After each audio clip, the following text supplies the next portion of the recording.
आज का जो हम लोग का टॉपिक है वो है मैथमेटिकल फिजिक्स का ही है, जो first order differential equation and integrating factor को लिए हैं। बता दूं कि आपका जो बीएससी फर्स्ट ईयर का जो सिलेबस में वो ये सारा इंक्लूड किया गया है कि differential equation first order and second order और उसका कंपोनेंट या बोल सकते सॉल्विंग का क्या पैटर्न है, वो कितने तरीके से इस टॉपिक को सॉल्व कर सकते हैं, वो सारी चीज़ों को। बहरहाल अपने टॉपिक पे आते हैं, देखेंगे कि किस तरह के first order differential equation integrating factor आपका जो सिलेबस में मेंशन है उसको किस तरह से सॉल्व करते हैं। पहले बात की हम लोग इसमें दो पार्ट है, फर्स्ट ऑर्डर डिफरेंशियल इक्वेशन उसको पहले सॉल्व कर लेंगे, बाद में हम लोग ये भी सीखेंगे कि इंटीग्रेटिंग फैक्टर को कैसे सॉल्व किया जाता है। शॉर्ट में उसको आईएफ बोलते हैं, यहाँ पे हमने लिख दिया है। आप लोग सब जानते हैं वो क्या होता है डिफरेंशियल इक्वेशन, बावजूद उसके हम थोड़ा सा रिकेप कराना देना चाहता हूँ आप ही लोग के फेवर में। ये है कि an equation which contain the derivative of one और मोर डिपेंडेंट वेरिएबल, जो अंडरलाइन मैंने कर रखा है, डिपेंडेंट वेरिएबल को डिफरेंशिएट कर रहते हैं with respect to the one और more independent variable is called the differential equation. यहाँ आप ध्यान दिए कि वन भी लिखे हैं और मोर भी लिखे हैं, मतलब एक भी हो सकता है, ये इंडिपेंडेंट वेरिएबल एक से ज़्यादा हो सकता है। एक रहा तो उसको बोलेंगे हम लोग ऑर्डिनरी डिफरेंशियल इक्वेशन, एक से ज़्यादा रहा तो उसको हम लोग पार्शियल डिफरेंशियल इक्वेशन बोलते हैं। तो हम लोग देखेंगे कि ये हम लोग देख पाए कि डिफरेंशियल इक्वेशन का दो टाइप्स हुआ, एक ऑर्डिनरी एक पार्शियल। ऑर्डिनरी में हम लोग एग्जाम्पल देखिए यहाँ पर क्या होता है। एग्जाम्पल में आप देखेंगे कि अगर y square equal to 4ax है तो यहाँ देखेंगे कि y का डिफरेंशिएट करेंगे, वाई स्क्वायर को कितना होगा 2y और y का dy ये हो जाएगा इज इक्वल टू 4ax का डिफरेंशिएट करेंगे तो क्या हो जाएगा 4a और x का क्या हो जाएगा dx। इसको आप x के रेस्पेक्ट में भी करेंगे तो भी यही आएगा। आपको आप मालूम होगा कि y का अगर डिफरेंशिएट करेंगे तो कितना होगा, अगर देखा जाए तो 2y dy बाई dx, अगर x के रेस्पेक्ट में कर रहे हैं तो आप 4a और x का कितना हो जाएगा 1 यही इक्वेशन है। तो अब यहाँ भी वही आएगा। चलिए हम लोग देख लेते हैं इसी में। तो क्या हो जाएगा, अब क्या करना है आपको, ये 2 से 2 कट जाएगा, 2 1 जा 2, 2 2 जा 4, तो आया y dy is equal to 2a और यहाँ पे आया dx। अब क्या करें, ये x को इधर ले आया dx वाला को, तो dy बाई dx हो गया, ये y हो गया यहाँ पर, और इस वाले को इधर ले आएंगे तो 2a हो जाएगा इज इक्वल टू 0 हो जाएगा। तो ये जो डिफरेंशियल इक्वेशन हुआ ये हमारा कौन सा डिफरेंशियल इक्वेशन हुआ, ये ऑर्डिनरी डिफरेंशियल इक्वेशन है। हाँ, इसको आप एक तरीका से और कर सकते हैं कि y से डिवाइड कर देंगे दोनों तरफ। तो y से अगर डिवाइड कर दें आप तो ये y से y कट जाएगा तो क्या हो जाएगा dy by D x is minus 2a by y is equal to 0। This is the equation. एक यहाँ डिफरेंशियल इक्वेशन का पार्ट आ गया dy बाई डी एक्स और minus 2i by 2a by y is equal to 0। This equation is the ordinary differential equation.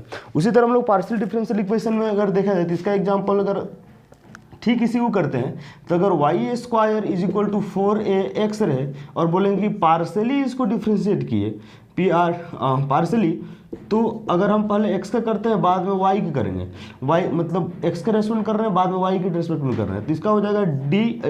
Partial differential sign ऐसा होता है, ये जो d होता है ये प्रॉपर डिफरेंशियल इक्वेशन होता है ऑर्डिनरी का, लेकिन जब पार्शियल करेंगे तो ये इस तरह d हो जाएगा पार्शियल ऐसे वाला d, मतलब थोड़ा घुमा के, हाँ इस तरह से। तो आप देखिए यहाँ से कैसे करते हैं इसको, y ये पहले x के रेस्पेक्ट में करना है तो ये हो जाएगा dx, फिर बना y में तो ये हो जाएगा dy इज इक्वल टू यहाँ पर भी वही करेंगे differential of this term 4ax and dx and dy। इसको डिफरेंशिएट करेंगे तो x के रेस्पेक्ट में करेंगे तो ये ऑटोमेटिक 0 हो जाएगा। क्यों 0 हुआ, क्योंकि y कांस्टेंट टर्म हो, कांस्टेंट लेंगे, लेकिन y के टर्म में करेंगे तो फिर वही हो जाएगा ऊपर में, तो यहाँ पर 0 लिख देते हैं प्लस ये जो इसके टर्म y के रेस्पेक्ट में करेंगे तो कितना हो जाएगा, ये 2y हो जाएगा, और यहाँ पर करेंगे तो ये x के रेस्पेक्ट में ये तो होगा ही, यहाँ पर 4a x के रेस्पेक्ट में x ही होगा, लेकिन बाद में y करेंगे तो ये 0 हो जाएगा। देखिए 2y इक्वल टू 4a आया और 2a इक्वल टू 4 यहाँ पर भी शायद आया ही था, 2a और y और ये 2 कट, ये 4 कट जाएगा तो कितना y इज इक्वल टू कितना आएगा यहाँ पर 2a। तो इस इक्वेशन को इस तरह से बन जाएगा आपका। तो बहरहाल आपको समझाने के लिए हम ये सब किए, लेकिन जब हम लोग पार्शियल डिफरेंशियल इक्वेशन को डिटेल में करेंगे तो और भी अच्छे से आपको सारा चीज़ समझाएंगे किस तरह से वर्क करता है, लेकिन अभी तक इतना ही। आगे हम लोग ये जानेंगे कैसे डिफरेंशियल इक्वेशन को सॉल्व करते हैं, वो चीज़ को देख लेंगे। क्या आपका एग्जाम में जो बिल्कुल वही आएगा जो इसके बाद का जो टॉपिक है वो। तो हम लोग नेक्स्ट में आ गए हैं देखेंगे हम लोग कि following method of the solving the differential equation of first order and the first degree. आपको first order and first degree के बारे में जानकारी होगा, अगर नहीं तो मैं बता देता हूँ आपको। देखिए अगर आपको first order and first degree जानना है तो फर्स्ट ऑर्डर जो होता है, फर्स्ट ऑर्डर होता है कि highest derivative is the first order. मतलब कोई डिफरेंशियल इक्वेशन में है और उसका हाईएस्ट डेरिवेटिव क्या है, मतलब वो ज़्यादा से ज़्यादा कितना बार डेरिवेटिव हुआ है, मतलब डिफरेंशिएशन हुआ है उसका, that is called the order. Degree क्या है, उस हाईएस्ट ऑर्डर का पावर कितना है, that is called the degree. मैं बता देता हूँ आपको, यहाँ से ध्यान में आ जाएगा आपको कि d2i/dx² plus 2dy/dx plus c equal to 0 रहे। तो आप देखिए कि ये dy/dx से यहाँ पर y एक बार डिफ्रेंशिएट हुआ है x के रेस्पेक्ट में, यहाँ पर देखेंगे कि ये y जो है 2 बार डिफ्रेंशिएट हुआ है x के रेस्पेक्ट में 2 बार हुआ है। तो ज़्यादा कौन बार हुआ है, तो ये वाला हो गया मेरा ऑर्डर कितना हुआ, ORDER ऑर्डर हो गया 2 बार। लेकिन इसका देखेंगे हाईएस्ट पावर कितना है, पावर देखेंगे तो यहाँ पर देखिए पावर कुछ नहीं है, मतलब 1 है। तो आपका जो हुआ वो डिग्री हो गया, d से डिग्री वो पावर 1 हो गया। हाँ, लेकिन इसमें ध्यान क्या रखना है आपको कि ये फ्रैक्शन में नहीं होना चाहिए। अगर फ्रैक्शन है तो रिड्यूस करना पड़ेगा, उसको आपको होल में करना पड़ेगा। अगर होल में कर पाए तभी ऑर्डर और डिग्री निकलेगा, और ना अन्यथा नहीं निकलेगा। अगर ये रेडिकल मतलब समझते हैं आपकी ये वाला साइन रूट वाला, अंडर रूट चाहे क्यूब रूट कुछ भी रहे, रेडिकल का साइन रहे तो उसको फिर आपको हटाना पड़ेगा, तब उसका डिग्री और क्या कहते हैं ऑर्डर निकालना पड़ेगा। बहरहाल हम अपने टॉपिक पे आते हैं, इसको भी रब कर देते हैं। तो देखेंगे अभी आपकी हम यहाँ पे आए थे कि किस तरह से डिफरेंशियल इक्वेशन सॉल्व करते हैं, जो आपके टॉपिक में जो आपके सिलेबस में दिया हुआ है। देखिए कि इसमें 4 तरीके हैं जो सॉल्व करने का तरीका है। किसको, तो फर्स्ट ऑर्डर डिफरेंशियल इक्वेशन को, जिसका ऑर्डर फर्स्ट है और डिग्री भी फर्स्ट, मतलब एक बार डिफरेंशियल इक्वेशन हुआ है, जो इस तरह से एग्जाम्पल हमने ले रखा है उस तरह के इक्वेशन में। देखिए कि method of the variable separable और the reducible to the variable separable, मतलब एक तरीका ये हुआ कि वेरिएबल सेपरेबल मेथड्स करेंगे, अगर नहीं है तो फिर उसको हम रिड्यूस करेंगे कि इस फॉर्म में आ जाए रिड्यूसिबल सेपरेशन में, तो इसलिए उसको एक पार्ट वो हो गया। दूसरा हुआ कि ये दूसरा में 2 पार्ट खुद है, एक होमोजेनियस डिफरेंशियल इक्वेशन x और y के रेस्पेक्ट में करेंगे, एक होता है नॉन होमोजेनियस को होमोजेनियस बना कर करेंगे। तो यहाँ पर 2 पार्ट हो गया, तो एक यहाँ 2 यहाँ 3 हो गया। अब देखिए तीसरा का खुद एक अकेला पार्ट है, एग्जैक्ट डिफरेंशियल इक्वेशन और reducible to the differential equation. इसका 3 हो गया, मतलब एग्जैक्ट डिफरेंशियल इक्वेशन होगा तो करेंगे, और नहीं होगा तो उसको हम लोग रिड्यूज करेंगे किसमें, या डिड्यूज, RE कभी DE मिलेगा आपको, डिड्यूज। तो कंफ्यूज नहीं होगा, बात एक ही टर्म में वही है कि एग्जैक्ट नहीं है तो उसको एग्जैक्ट बनाना पड़ेगा, जो इस इक्वेशन में है। तीसरा ये है, फोर्थ में ये है कि लिनियर इक्वेशन और the reducible to the differential equation. Linear equation रहेगा तो उसको सॉल्व करेंगे, और नहीं रहेगा तो लिनियर इक्वेशन बना के सॉल्व करेंगे। ठीक है, बहरहाल हम अपना नेक्स्ट में आते हैं कि ये मेथड ऑफ फर्स्ट वाला, अब कितना बार एक ही चीज़ को पढ़ते रहे कि सेपरेशन ऑफ वेरिएबल और the reducible to the separation of variable ये इक्वेशन। तो if the differential equation is in the form of, अगर इस फॉर्म में रहे जो नीचे यहाँ पर लिख दिए हम, ये वाला फॉर्म में fy कोई फंक्शन रहे, y का फंक्शन रहे और dy, और x का फंक्शन रहे वो dx मल्टीप्लाई में बीच में इक्वल टू है। क्यों इक्वल टू, क्योंकि ये इक्वेशन ही है, आप जानते हैं कि इक्वेशन होगा तभी इक्वल टू होगा। ठीक है, आप देखिए रूल को, तो रूल क्या हुआ कि स्टेप 1 में क्या करेंगे, सेपरेट द वेरिएबल को सेपरेट करेंगे, मतलब x वाला को dx के तरफ x वाले जितना फंक्शन है उसको रखेंगे, और y वाला को मतलब y का फंक्शन जो भी होगा उसको dy के तरफ करेंगे इस तरह से। जैसे कि dy का फंक्शन कैसे y का फंक्शन कैसे dy साथ मल्टीप्लाइड है, और x का फंक्शन कैसे dx साथ मल्टीप्लाइड है, इस तरह से करेंगे। दूसरी बात क्या करेंगे, इंटीग्रेटिंग बोथ साइड, इंटीग्रेशन का साइन लगाएंगे दोनों तरफ, इंटीग्रेट करेंगे। इंटीग्रेट करने के बाद क्या होता है कि इस इक्वेशन के लिए, मतलब जो इक्वेशन आपको दिया गया उस इक्वेशन में कौन सा कांस्टेंट आएगा वो कांस्टेंट को ऐड करेंगे। तो वो कांस्टेंट कौन सा था, हम लोग जनरली क्या सी यूज करते हैं इंटीग्रेटिंग कांस्टेंट, तो उसी को सी यूज करेंगे यहाँ पर भी। तो ऐड एन आर्बिट्री कांस्टेंट, ये this is the third step. ठीक है, इसको हम लोग करके देखते हैं क्या होता है। पहले इसको क्या करेंगे हम लोग कि फर्स्ट में सेपरेट द वेरिएबल। देखिए यहाँ पर जगह कम है इसलिए हम थोड़ा सा उधर जगह बना के कर रहे हैं। तो ये dy/dx हो गया, ये y प्लस में उधर जाएगा तो माइनस में, मतलब ये 0 को उधर जा रहा है, इक्वल टू को उधर जा रहा है, तो क्या होगा ये -y हो गया, प्लस 0 को लिखो या ना लिखो बात तो एक ही।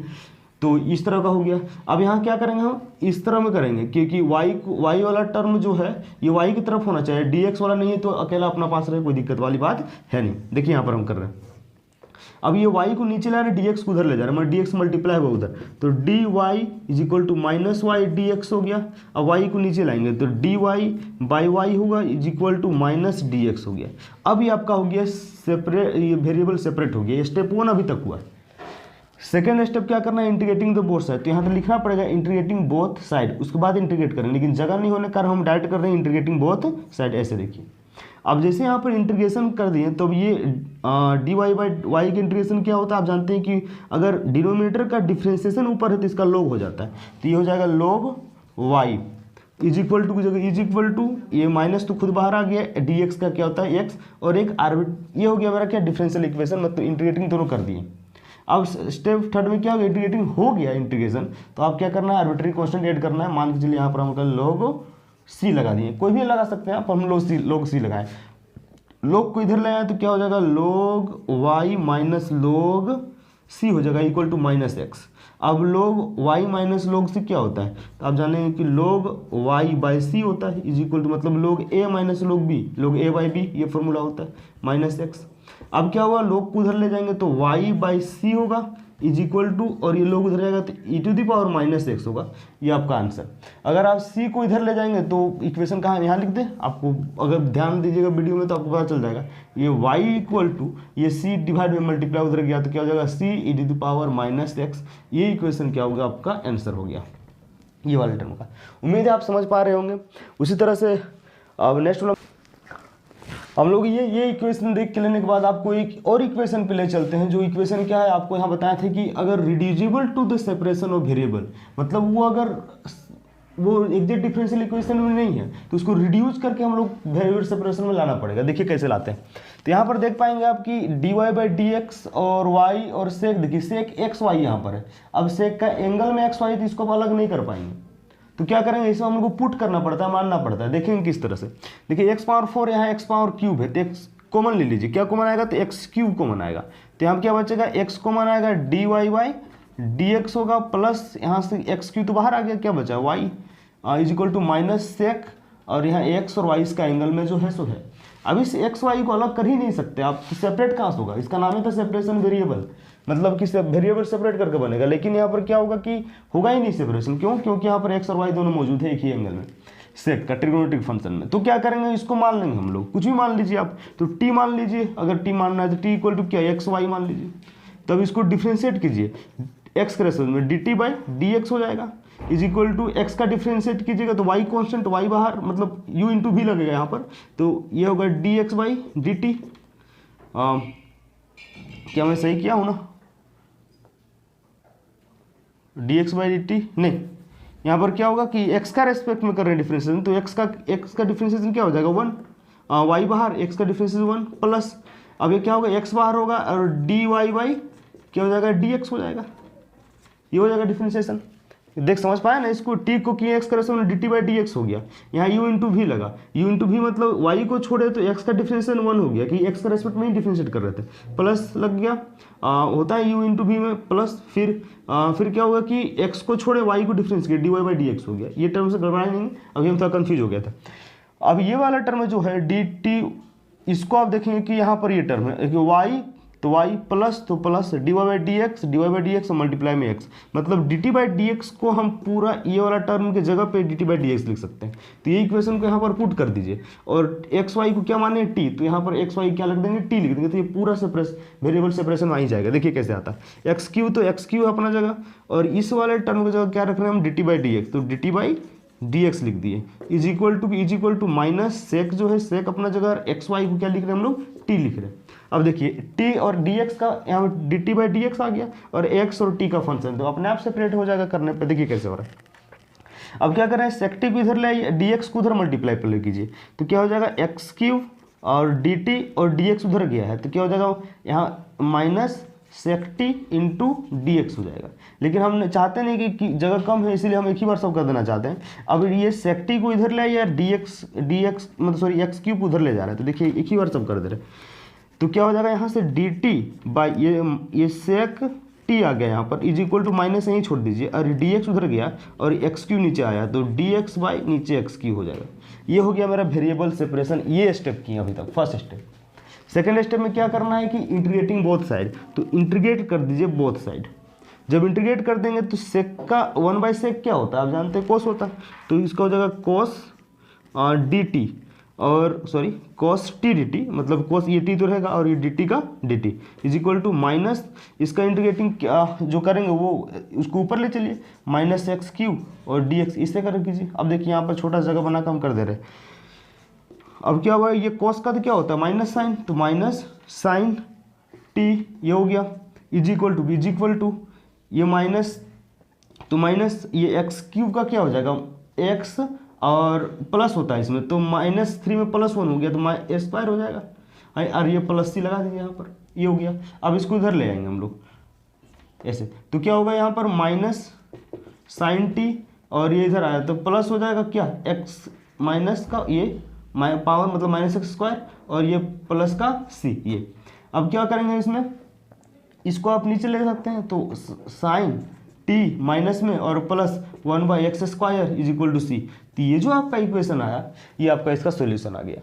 हाँ, तो ये आप समझ गए कि कैसे सेपरेशन वेरिएबल करते हैं। अगर वेरिएबल सेपरेट नहीं हो रहा हो तो हम किस तरह से पुट करके इस तरह का डिफरेंशियल इक्वेशन बनाते हैं, आप लोगों को समझ में आ जाएगा जब इक्वेशन देखेंगे तब। तो बहुत सारा इक्वेशन इंटरनेट पे मिल जाएगा, आप लोग लिखिएगा अगर separation of the variable, reducible to separation of variable, तो आपको बहुत सारा कंटेंट आ जाएगा, तो आप उसको देख देख करके सॉल्व कर लीजिए, और सॉल्यूशन का आंसर भी दिया होगा उसको भी मैच कर लीजिएगा, तो हो जाएगा आपको कंप्लीट।